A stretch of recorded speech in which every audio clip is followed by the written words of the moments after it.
Ok, ils viennent de le dire à la radio, c'est bientôt la fin des vacances, donc il est temps de terminer ce qu'on avait à faire sur le cahier de vacances de Roger Mansuy. On va attaquer la dimension, voilà, qui est un objet essentiel, qui est un peu l'équivalent du cardinal euh, dans dans la théorie des ensembles finis, on va dire. Avant d'aborder ce chapitre, on pourra avec profit citer la formule du rang pour une application linéaire. Alors bon, la formule du rang, donc le rang d'une application linéaire en dimension finie, c'est déjà la dimension de l'image, et c'est égal à la dimension de l'espace de départ, et oui, moins la dimension du noyau. Voilà. Ça peut aussi se dire très élégamment avec le fait que si on va de E dans F, hein, d'un espace vectoriel E vers un espace vectoriel F, alors euh, on a un isomorphisme entre E quotienté par le noyau de l'application linéaire U, on va dire, et l'image de U. Et ça, c'est quelque chose qui généralise la formule du rang, dans le sens que ça peut se dire en n'importe quelle dimension, même infinie, c'est ça que je veux dire. Euh, Alors, ensuite, il y a la formule pour la dimension d'une somme de sous-espaces vectoriels. Effectivement, ça c'est souvent utile, hein. Donc, si f et g sont deux sous-espaces d'un espace vectoriel E, bah, la dimension de f plus la dimension de g, c'est la dimension de f inter g plus la dimension de f plus g. Il faut voir qu'il y a deux opérations sur les sous-espaces vectoriels d'un espace E, c'est l'intersection et la somme. Ce sont deux opérations. C'est-à-dire que quand on fait une intersection, quand on fait une somme, on retombe sur un sous-espace vectoriel de E. Ça, c'est important. Et ça généralise quelque chose de la théorie des ensembles finis qui dit que quand on a deux parties, A et B, une partie, on va l'appeler E, et ben, le cardinal de l'intersection, c'est plus le cardinal de la réunion, c'est égal à la somme des cardinaux de A et de B. Voilà. Dans les préliminaires, justement, puisqu'on parle d'avant d'aborder ce chapitre, je rajouterai un truc essentiel, vous allez voir d'ailleurs, ça sert tout le temps, c'est le Tefal, donc le théorème fondamental de l'algèbre linéaire. Et qu'est-ce qu'il dit le Tefal? Ben, il dit que bon, quand on a une base d'un espace vectoriel E et une partie de cardinal n égale dim de F, eh bien, il existe un unique euh, morphisme, une unique application linéaire de E dans F, qui envoie la base de E, hein, à n éléments, donc, vers cette partie de F. Alors ça, c'est vraiment important parce que ça ramène un problème infini en quelque sorte, c'est-à-dire une application linéaire, c'est une infinité de données, et ça le ramène à un nombre fini de données.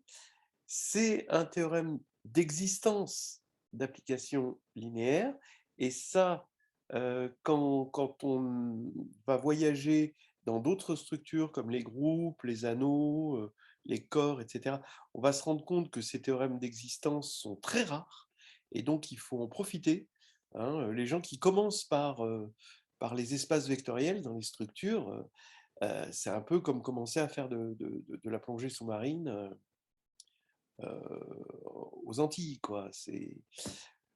Voilà, quoi. Après c'est après que les difficultés commencent. Là, on commence sur le meilleur, quoi, hein.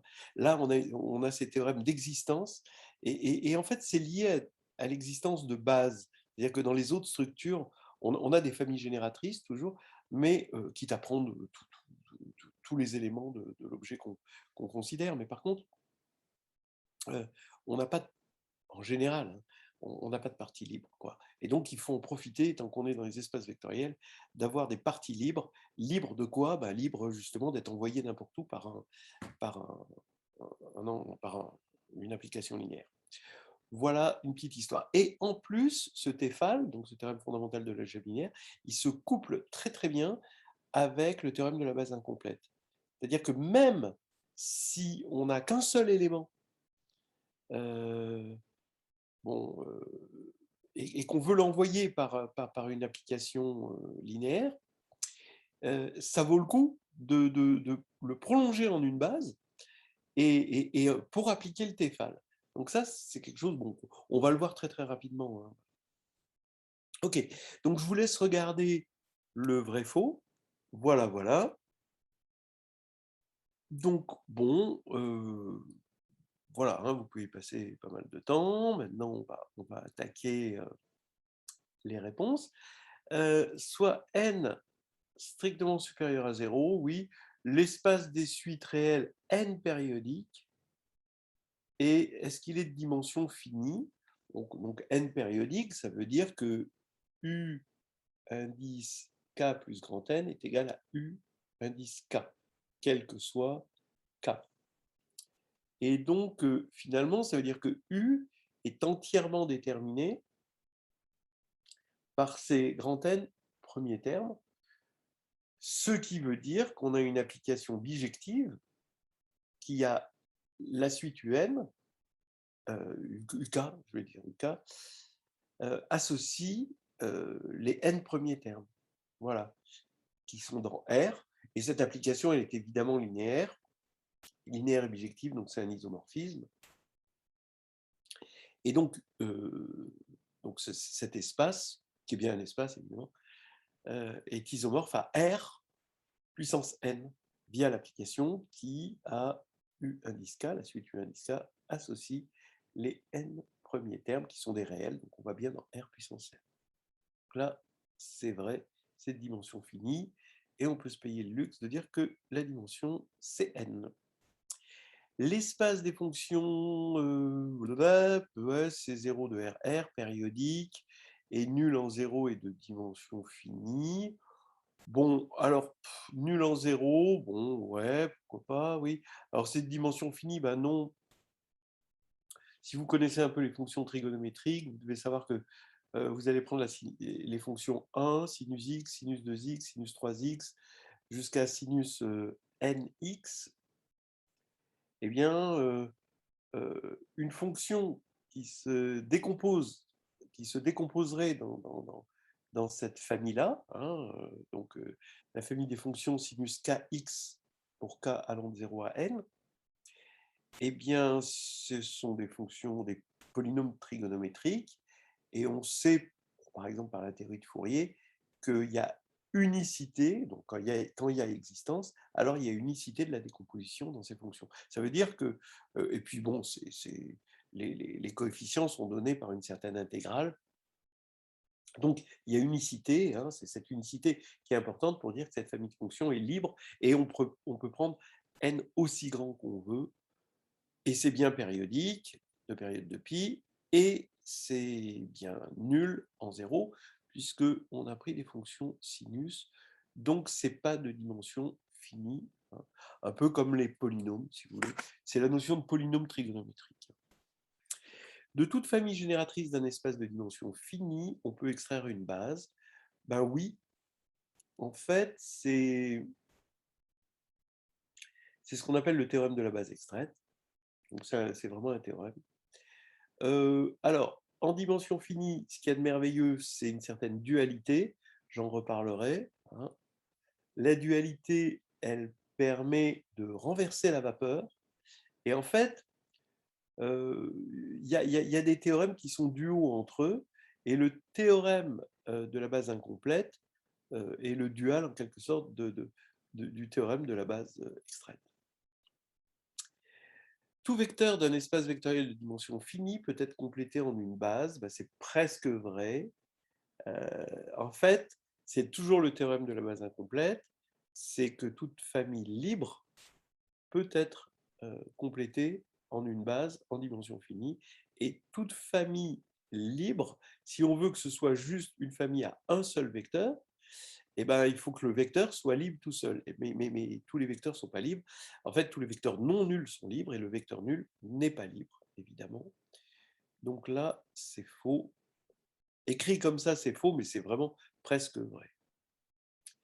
Si F1 jusqu'à Fn est une base de grand F, G1 jusqu'à Gp est une base de grand G, alors l'intersection ici est une base de F inter G.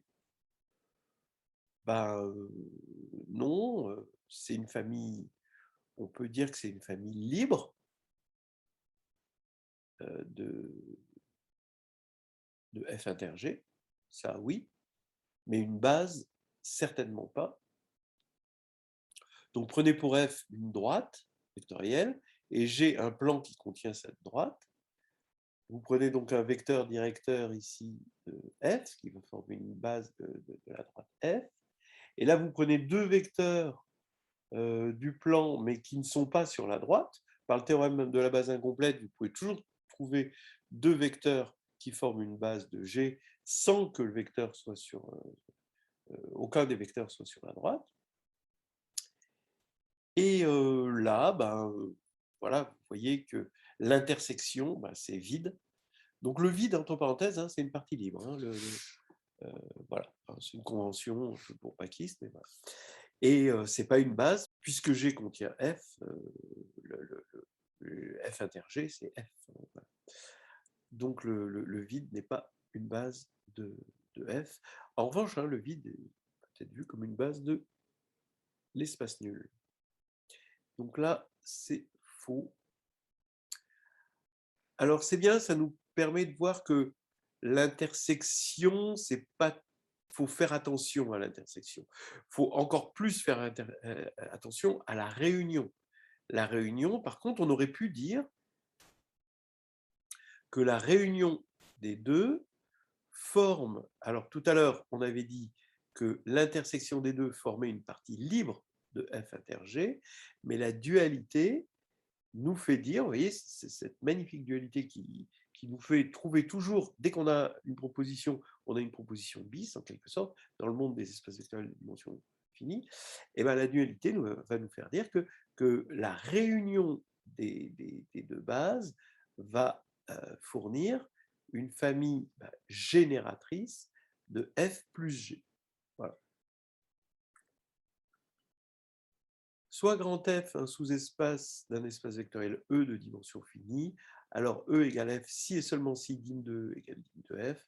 Alors ça, c'est un théorème que tout le monde doit connaître. Alors évidemment, dans le seulement si est facile, mais le si, c'est ça qui est très très fort.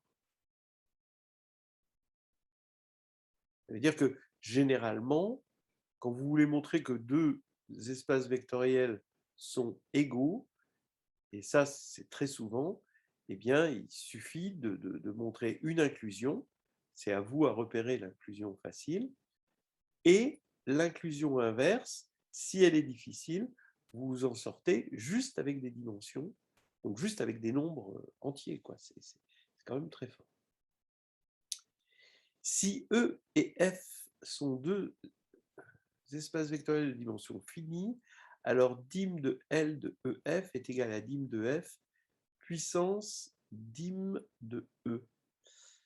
Alors, ça, c'est un gros piège, c'est-à-dire qu'en dimension finie, on pense souvent les choses comme dans la théorie des ensembles, et ça, c'est une formule de théorie des ensembles. Vous voyez, parce que le cardinal des applications de E vers F, si E et F sont des ensembles finis, c'est effectivement le cardinal de F puissance le cardinal de E.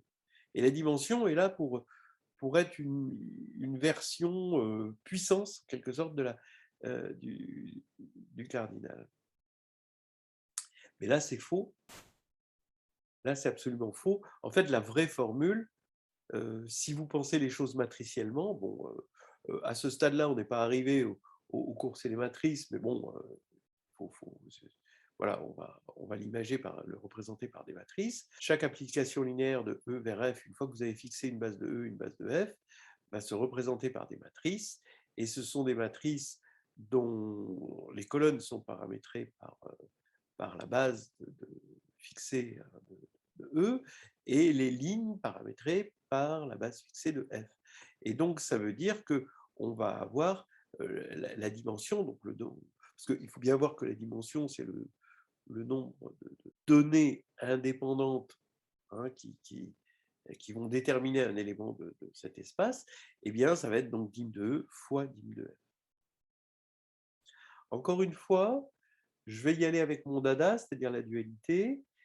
Cette formule n'est pas symétrique en E et F, alors qu'on est dans un monde où il y a la dualité et on devrait avoir une même dimension si on a L de EF et L de FE par dualité de la dimension finie.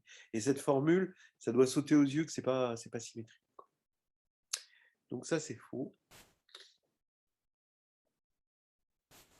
Si U appartient à L de EF avec EF de dimension finie et U injective, alors dim de E est inférieur à dim de F. Ben oui, parce que par la formule du rang, dim de E est égal au rang de U, c'est-à-dire dimension de im de U. Et im de U étant inclus dans F, eh ben, c'est inférieur. Donc on a dim de E égale dim de im de U, qui est inférieur à dim de F. Donc on a bien l'inégalité, et ça, c'est vrai. Alors après, il y a les QCM qui sont pas mal. Je vous laisse les regarder.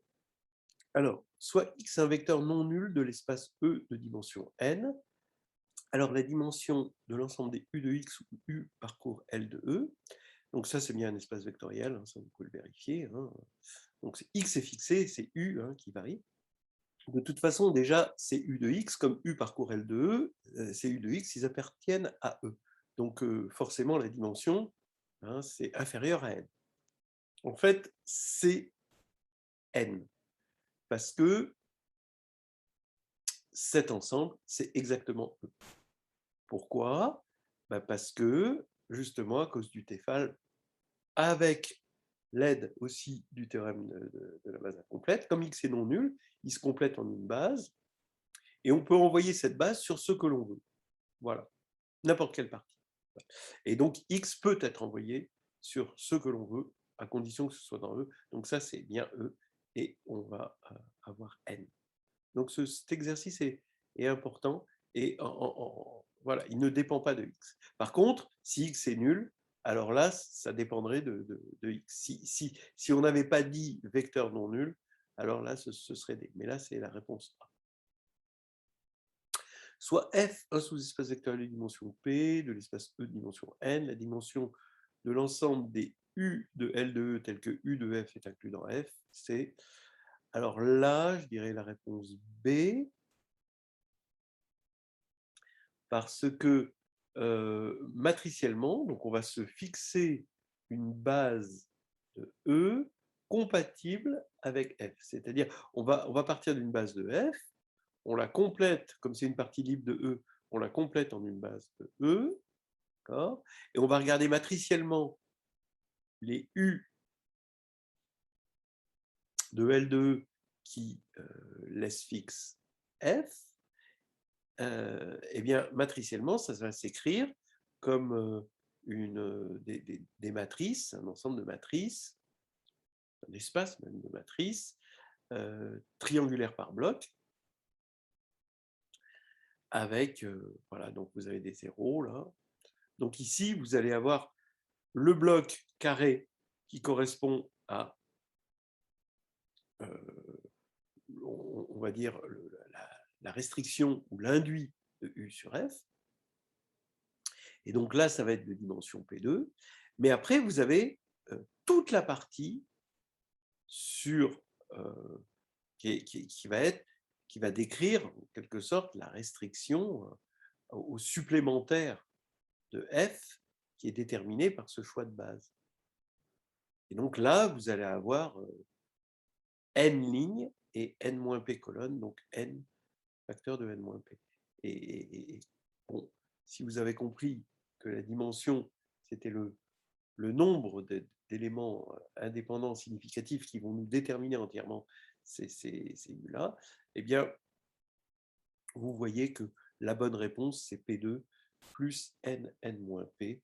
Après, bien sûr, on peut affiner la preuve en déterminant une base Donc, ça va être quoi comme base? Ben, vous allez prendre comme base de cet espace-là, vous allez extraire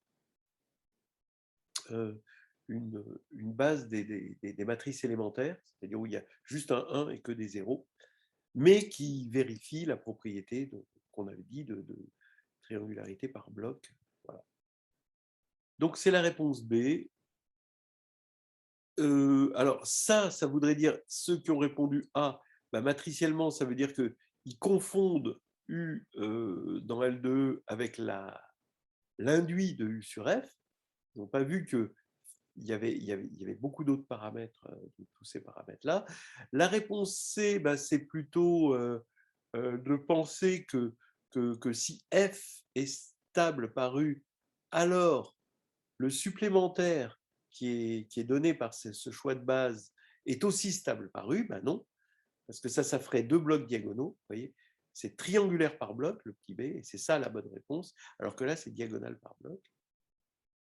Et puis, alors là, ceux qui ont choisi D, je sais pas comment ils l'ont interprété, mais ouais, il y a bien une interprétation possible, mais on ne va pas rentrer dans les détails scabreux. Bien. La 3, soit EF deux espaces vectoriels de dimension finie et U une application linéaire dans F, l'image d'une base de E par U est bah, en général pas une base de F, parce que ça voudrait dire que U est injective, parce que ça voudrait dire que c'est et surjective, ça n'a pas été dit. Une base de in de U, alors là c'est mieux, parce que ça ne demande pas surjectif, mais par contre, le caractère libre ici va nous dire que U serait forcément injective, et ce n'est pas dans les hypothèses. Génératrice de F, ça voudrait dire que U est surjective, voilà. Et génératrice de in de U, alors ça c'est vrai. Donc c'est la réponse D. Donc vous pouvez prendre n'importe quel élément de in de U, vous l'écrivez comme un U de X, X vous l'écrivez dans la base qui a été fixée ici de E, et vous appliquez la linéarité, vous voyez que l'élément de in de U dont vous êtes parti est forcément engendré par l'image de cette base. Donc c'est la réponse D.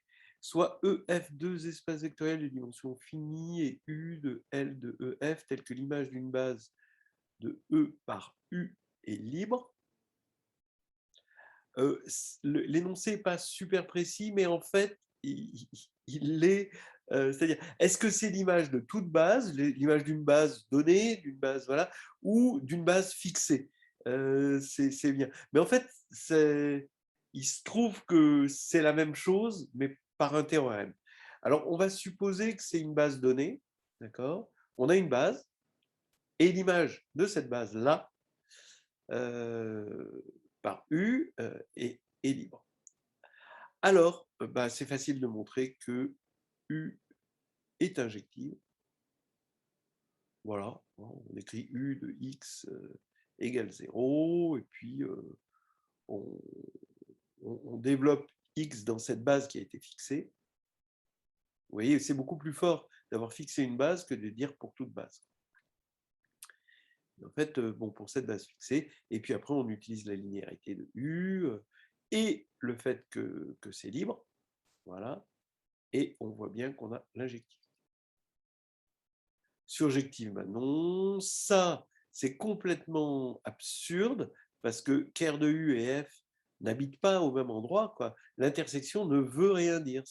Ça, c'est un non-sens. Hein. Ker de U, il habite chez E, et puis F, ils sont dans deux mondes complètement séparés. Hein. Et là, dim de F est supérieur ou égal à dim de E. Bah oui, puisque U est injective, bah E s'injecte dans F, et donc la dimension de E est inférieure ou égale à la dimension de F. Donc c'est A et D, bah là il y a deux bonnes.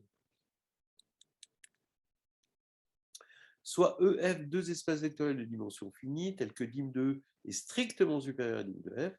Alors les applications linéaires de E dans F sont Bah, injective, sûrement pas. Surjective, bah non, vous prenez l'application nulle, elle ne va pas être surjective, même si les dimensions, voilà. Donc non. Non injective, non surjective, bah, en fait, ça va être la réponse C, c'est non injective.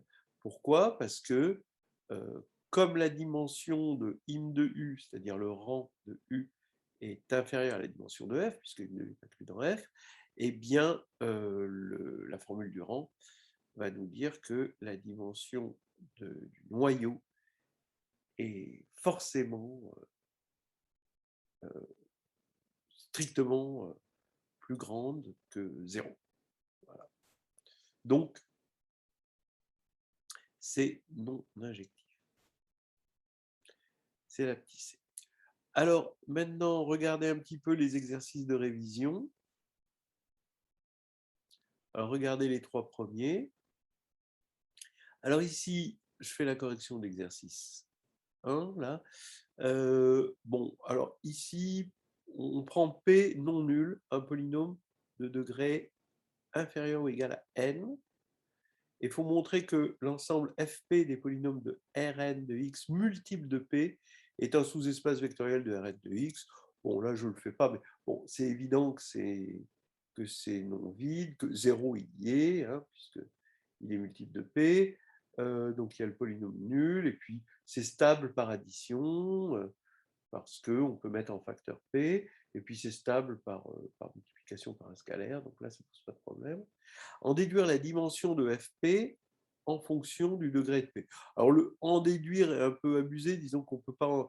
oui, déjà, on peut déduire que la dimension a un sens, hein, c'est-à-dire que, comme on a un sous-espace vectoriel, on peut parler de dimension. Voilà. Alors, mais on en déduit, bah, je sais pas, bon, on peut se poser des problèmes philosophiques à en déduire la dimension. En tout cas, on en déduit que la dimension existe. Maintenant, si on veut en déduire la dimension, au moins trouver la dimension, eh bien, bah, comme P est non nul, qu'est-ce que c'est que Fp? C'est l'image de, alors, ici, un multiple de P, soit c'est 0, soit il est de degré supérieur ou égal au degré de P. Voilà. On va appeler petit p le degré de grand P. Et en fait, qu'est-ce que c'est que Fp? Bah, on prend l'application qui a Q donne PQ, grand P fois grand Q, et l'ensemble des polynômes tout court multiples de P, c'est l'image de cette application par R de X. Mais pour être dans Rn de X, pour tomber dans Rn de X, il faut partir de Rn moins P de X pour bien tomber dans Rn de X, quand on multiplie notre polynôme Q par grand P. Ce qui veut dire que c'est l'image, alors on va construire l'application linéaire U de R n-p de grand X dans Rn de X, qui à Q associe PQ, et Fp, c'est im de U. Mais U est injective, puisque P est non nul, d'accord? On sait que l'anneau des polynômes R de X est intègre. Donc maintenant, la dimension de l'image, par la formule du rang, bah, c'est la dimension de l'espace de départ. Et donc, c'est la dimension de R à 10 n-p de X, et donc c'est n-p plus 1. Voilà. Exercice 2, soit une subdivision ici de 0,1, montrer que l'espace des fonctions continues ici affine par morceau est de dimension n plus 1, grand N plus 1. Oui, autant qu'il y a de AI, hein, ici. Bah, en fait, je le fais avec un isomorphisme. Hein, les dimensions, voilà, c'est-à-dire qu'on a un espace qui est peut-être difficile à appréhender, et on va avoir un espace beaucoup plus simple, ou en tout cas un espace de type, pas forcément plus simple, mais au moins standard. Voyez, quel est en dimension n l'espace standard, on va dire, sur R, je suppose qu'on est sur R, hein. On va de, c'est des fonctions affines par morceaux, oui, donc c'est de R dans R, c'est implicite. Donc ici, donc on a des R espaces vectoriels, quel est le R espace vectoriel standard de dimension K? C'est R puissance K. Voilà. Donc, et souvent, pour avoir des dimensions, on crée des isomorphismes vers un espace standard dont on connaît déjà la dimension sans autre forme de procès. Donc ici, vous prenez l'espace des fonctions continues affines par morceau. Bon, oui, effectivement, on va faire des fonctions affines par morceau pour cette subdivision. Bon, bah, c'est stable par somme, et puis multiplication par un réel. Et ici, on va associer à une application affine par morceau, bah, elle est entièrement déterminée par l'image des AI. Donc, on a une application qui forcément est linéaire, qui a F,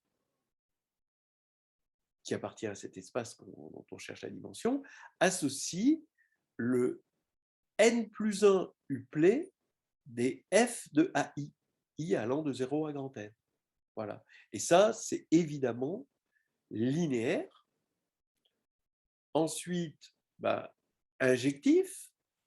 Bah oui, puisque si on va vers 0, vous allez vers 0, 0, 0, 0, 0. Donc, il y a tous les AI qui vont vers 0. Bah, la fonction affine par morceau, elle va être nulle. Et c'est surjectif, parce que quand vous vous donnez n'importe quelle image des AI, vous pouvez trouver une fonction affine en reliant les points ici, comme ceci. Et vous avez une fonction affine, donc c'est surjectif. Donc, c'est un isomorphisme. Et donc, on a connecté cet espace des fonctions continues à un espace standard, et c'est l'espace R puissance n plus 1, et donc cette dimension n plus 1, par isomorphisme. Alors maintenant, soit E un espace vectoriel de dimension petite n, H un hyperplan de E, voilà, c'est-à-dire un sous-espace vectoriel de codimension 1 ou de dimension n-1. Déterminer toutes les valeurs possibles de dim f inter H pour f un sous-espace vectoriel de E de dimension P. Donc f, forcément, donc si P égale n, ben, on a E inter H et E inter A, F égale E, forcément. Donc on a E inter H, donc c'est H, et donc forcément les seules valeurs possibles, c'est n-1. Mais si P est plus petit que n, alors qu'est-ce qu'on peut dire? On peut dire déjà que la dimension est inférieure à la dimension de f, donc déjà la dimension va être plus petite que P. Est-ce qu'elle peut être égale à P? Bah, oui, si f est inclus dans H. Ce qui est possible parce qu'on est dans l'hypothèse où la dimension de f est inférieure ou égale à la dimension de H. Parce qu'on a fait en premier l'hypothèse où f est égal à E. Donc, P est une valeur possible. Maintenant, on va faire appel à la formule du rang.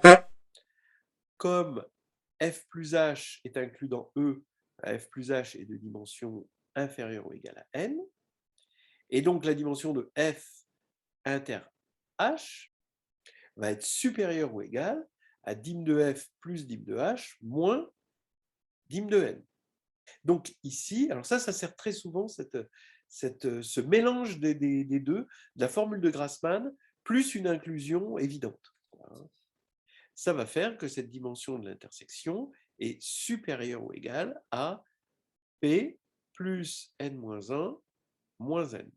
Donc supérieur ou égal à, à P-1. Donc supérieur ou égal à P-1. Et là, qu'est-ce qu'on se dit? Ben donc finalement, ça veut dire qu'il n'y a que deux valeurs possibles, P-1 et P, mais maintenant, il faut faire attention, dans les problèmes, d'ailleurs, c'est dans les problèmes de l'écrit, bon, alors je dis à la grecque, dans les concours, ce que vous voulez, hein, dans les problèmes, que veut dire valeur possible. Il faut, pour qu'une valeur soit possible, eh ben oui, qu'elle soit possible. C'est-à-dire que vous puissiez dire, ça se peut. Là, en disant les valeurs possibles, en s'arrêtant là et en disant les valeurs possibles sont P-1 et P, non. On a dit, ce qu'on a fait, c'est on a éliminé les valeurs impossibles, mais on n'a pas donné les valeurs possibles. Donc, il faut faire un petit peu attention, parce que ça, c'est un classique, de dire quelles sont les valeurs possibles, et qu'en fait, vous donniez la réponse que de l'élimination des valeurs impossibles. Donc, il faut montrer qu'elles sont bien possibles. Alors, P, on a dit que c'était possible, parce que si on prend F inclus dans H, alors on aura F inter H égale F, et donc la dimension, ce sera P. Maintenant, si F n'est pas inclus dans H, est-ce que ça, c'est possible? Ben oui, parce que pour construire un espace de dimension P qui n'est pas inclus dans H, on le fait avec le théorème de la masse incomplète, on prend un élément qui n'est pas dans H, ça existe, et on le complète en une famille libre à P éléments, donc ça, c'est possible, hein, parce que je le complète en une base et je prends que les P premiers éléments de la base, et donc je vais avoir une famille libre à P éléments, et donc maintenant, je dis qu'elle engendre un sous-espace que j'appelle F. Et F, forcément, comme il contient ce premier élément de la base qui n'est pas dans H, bah forcément, il n'est pas inclus dans H. Et donc, forcément, F inter H n'est pas égal à F. Et donc, n'étant pas égal à F, il est forcément strictement inclus dans F, donc de dimension strictement plus petit que P. Et donc, comme les seules valeurs, comme la seule valeur qui n'est pas impossible, c'est P-1, et ben, ça veut dire que c'est la dimension ici est P-1. Voilà. Donc là, maintenant, oui, on a bien démontré que toutes les valeurs possibles, c'est P et P-1. Alors, il reste 3 exercices, regardez-les. Montrer qu'il existe un unique polynôme P de Rn de x, tel que P moins P' est égal à Xn. On peut s'amuser à écrire une équation qui va s'avérer être une équation linéaire. Mais là, on ne verrait pas quel est le lien avec ces histoires de dimensions. En fait, l'idée, je pense, dans ce contexte, hein, c'est d'introduire un morphisme, donc un endomorphisme de Rn de x dans Rn de x, qui à P associe P moins P', donc c'est bien linéaire. Et si j'appelle D l'endomorphisme dérivé de Rn de x, bah c'est id moins D. Voilà. Alors, identité moins D, j'affirme que c'est un isomorphisme de Rn de x. Alors, pourquoi c'est un isomorphisme? Soit vous le voyez, alors il y a un moyen avec les valeurs propres, parce que les valeurs propres, D est nilpotent, donc ses valeurs propres c'est 0, et identité moins D, forcément ses valeurs propres c'est que 1. Donc finalement, comme il n'a pas de valeur propre non nulle, c'est inversible. Après, c'est un peu fort de café à ce niveau-là de vous parler de nilpotence et de valeurs propres. Bon, c'est toujours intéressant pour ceux qui ont un peu de recul. Comment on pourrait le voir? Avec le noyau. Donc, on a P qui serait... On regarde le noyau, ça voudrait dire que P égale P'. Donc, P, il est proportionnel à l'exponentielle. Mais comme c'est un polynôme, il n'y a que 0. Donc, c'est injectif. Et comme c'est injectif, c'est surjectif.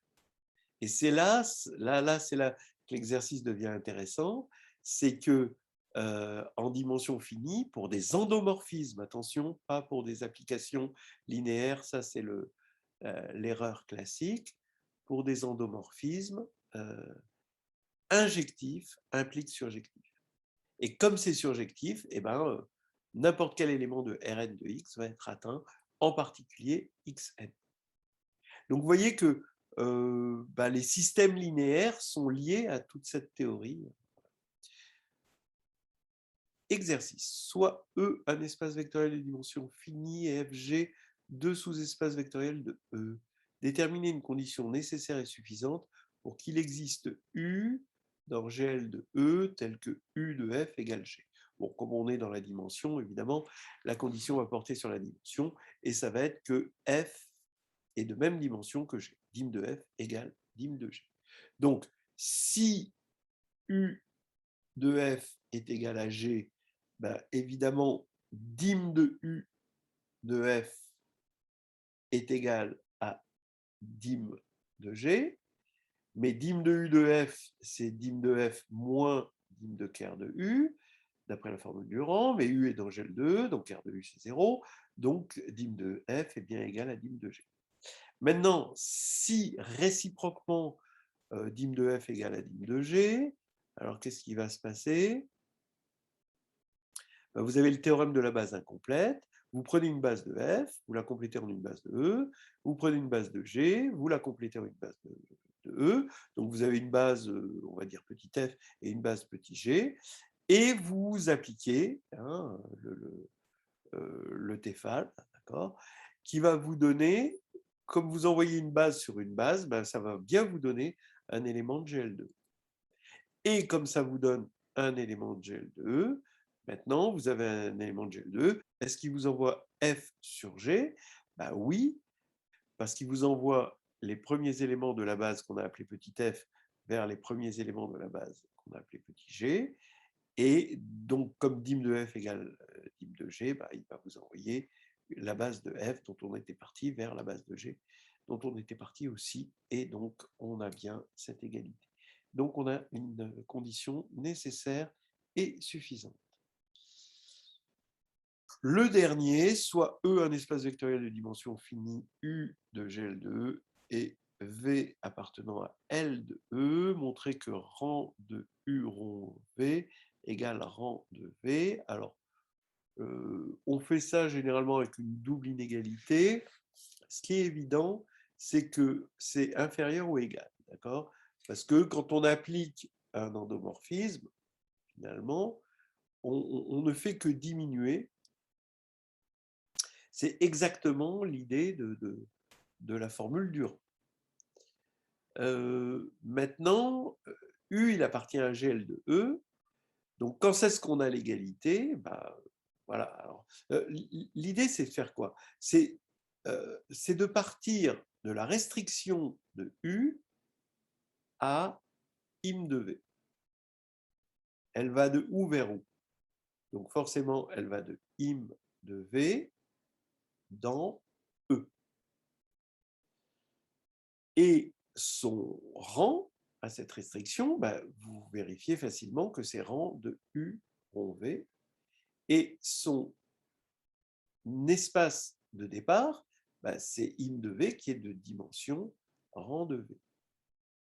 Donc maintenant, tout ce qu'on se demande, d'après la formule du rang, il suffit de montrer que c'est injectif, c'est-à-dire que normalement, leur différence, donc ça c'est effectivement inférieur ou égal, et la différence des deux, c'est donc la dimension du noyau de cette restriction U à im de V.